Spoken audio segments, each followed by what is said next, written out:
हर हर महादेव। राधे राधे दोस्तों, कैसे हैं आप सभी। उम्मीद करते हैं आप सभी एकदम बढ़िया होंगे, मजे में होंगे और खुश होंगे और भगवान भोलेनाथ आप सबकी हर एक मनोकामनाओं को पूर्ण करे। तो दोस्तों आज दिन है सोमवार, तो आप सभी को सुनाते हैं भगवान भोलेनाथ की कहानी। तो चलिए कहानी पूरा सुनिएगा और अगर हमारी कहानी पसंद आए दोस्तों तो वीडियो को लाइक आप सभी जरूर कर दीजिएगा। तो चलिए कहानी कुछ इस प्रकार से है। एक नगर में भगवान शिव का एक भव्य मंदिर था, जहाँ हर वर्ष दूर दूर से भक्तजन शिव जी के दर्शन के लिए आते रहते थे। भक्तों की भीड़ से मंदिर हमेशा भरा हुआ रहता था। तभी अचानक आकाश में बिजलियां हुई और सोने का थाल उतरा। उसी के साथ एक भविष्यवाणी हुई कि जो कोई भगवान शंकर का सच्चा भक्त और प्रेमी होगा, उसी को यह थाल मिलेगा। मंदिर के परिसर में उपस्थित सभी लोगों ने यह भविष्यवाणी सुनी। धीरे धीरे सभी इकट्ठे हो गए। जो लोग मंदिर की व्यवस्था देखते थे, उन्हें तो पूरा विश्वास था कि थाल तो हमें ही मिलेगा, इसलिए वो सबसे आगे जाकर के खड़े हो गए। सबसे पहले एक पंडित जी आए और बोले, देखिए, मैं प्रतिदिन महादेव का अभिषेक करता हूँ, अतः मैं ही भोलेनाथ का सबसे निकटवर्ती प्रेम और भक्त हूँ, इसलिए थाल तो मुझे ही मिलना चाहिए। इतना कहकर पंडित जी ने थाल उठाया। जैसे ही पंडित जी ने थाल उठाया, थाल पीतल का हो गया। यह देखकर पंडित जी बड़े ही लज्जित हुए। उन्होंने थाल को यथास्थान पर रख दिया और वहां से निकल गए। इस प्रकार वहां उपस्थित सभी पंडितों ने खुद को आजमाया, लेकिन शायद उनमें से कोई भी सच्चा भक्त नहीं था। उन लोगों ने भी थाल को यथास्थान पर रखकर चले गए। इसके बाद उस नगर के राजा का आगमन हुआ। राजा सबसे आगे आए और बोले, मैंने महादेव की मंदिर में भारी दान का दक्षिणा दिया है, इसलिए यह थाल तो मुझे ही मिलना चाहिए। इतना कहकर राजा सबसे आगे बढ़े और थाल को उठाया। जैसे ही राजा ने थाल उठाया, थाल तांबे का हो गया। यह देखकर महाराज भी लज्जित हुए और थाल को यथास्थान पर रखकर एक तरफ खड़े हो गए।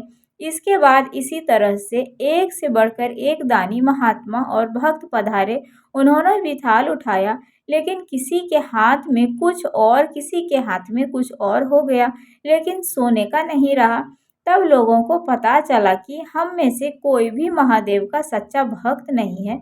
उसी समय एक किसान का आगमन हुआ, जो बेचारा कई महीनों के बाद सोमवार के दिन शिव जी का दर्शन करने के लिए आया हुआ था।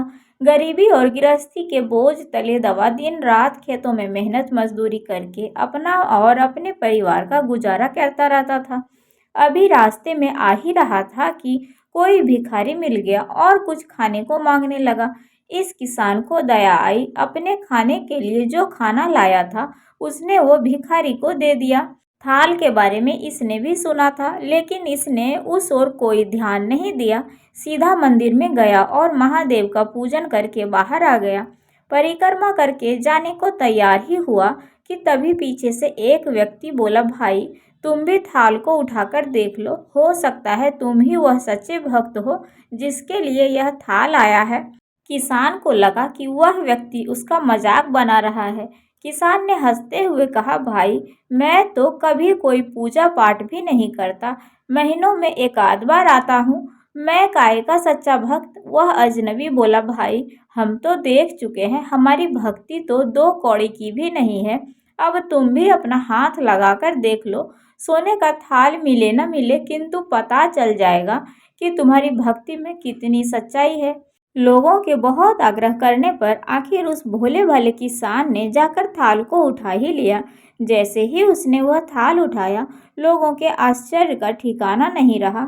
सोने का थाल रोशनी से चमचमाने लगा। यह सब देखकर लोगों में खुशियों की लहर दौड़ गई। सभी लोग उसके जयकारे लगाने लगे और पूछने लगे, भाई, तुम ही सच्चे भक्त हो, अब हमें भी बता दो कि कैसी भक्ति करते हो जिससे महादेव तुमसे इतने ही प्रसन्न हैं। तो किसान बोला, भाई, मैं कोई भक्ति नहीं करता, मैं केवल दिन भर खेतों में काम करता हूँ और थोड़ा समय निकाल कर जरूरतमंद लोगों की मदद करता हूँ। इसके अलावा मैं कोई विशेष कार्य नहीं करता। लोग पूछने लगे, तुम लोगों की मदद क्यों करते हो? तब हंसते हुए किसान ने बोला, सकून, दूसरों के चेहरे पर जो मुस्कान देखकर मुझे जो आनंद और खुशी मिलती है, उसे मैं शब्दों में बयां नहीं कर सकता हूँ। शायद यही कारण है कि महादेव मुझसे इतने ही प्रसन्न हैं। इसलिए हमेशा याद रखें, सत्कर्म का आरंभ भी आनंद से होता है और अंत भी आनंददायक से ही होता है, और दुष्कर्म का आरंभ भी दुख से होता है और अंत भी दुखदायक से ही होता है। आप सैकड़ों मील यात्रा करके भी दूसरों का दिल दुखाते हैं, तो आपकी वह तपस्या और साधना और महादेव का दर्शन धूल के बराबर है। इसलिए दूसरों का दिल कभी नहीं दुखाना चाहिए, जितना बन सके हमें उनकी मदद करनी चाहिए। तो इस प्रकार भगवान भी हमसे प्रसन्न रहते हैं। तो दोस्तों, ये थी हमारे भोलेनाथ और उनके सच्चे भक्त की कहानी।